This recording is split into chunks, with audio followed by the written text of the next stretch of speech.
এটা হলো আরাফাতের ময়দান, যাকে হাসরের ময়দানও বলা হয়। কিয়ামতের দিন পুরো দুনিয়ার মানুষের হিসাব এই জায়গাতেই হবে। মক্কা শরীফ থেকে 25 কিলোমিটার দূরে রয়েছে এই আরাফার ময়দান। পুরো পৃথিবী জুড়ে দুনিয়ার মানুষরা যখন মক্কা শরীফে হজ করতে আসেন, আরাফার দিনে সমস্ত হাজিগণ এই ময়দানে উপস্থিত হন এবং ইস্তেগফার পরে আল্লাহর কাছে নিজের গুনাহ ক্ষমা চেয়ে গুনাহের মাপ চাইতে থাকেন।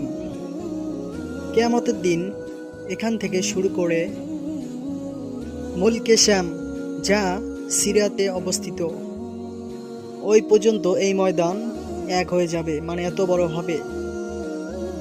তখন সারা দুনিয়ার মানুষের হিসাব এই ময়দানেই নেওয়া হবে। আল্লাহু আকবার। আশা করি ইসলামিক ভিডিও ভালোবেসে থাকলে চ্যানেলটি সাবস্ক্রাইব করে সঙ্গেই থাকবেন। একটি লাইক, একটি শেয়ার করতে ভুলবেন না। আল্লাহ হাফেজ।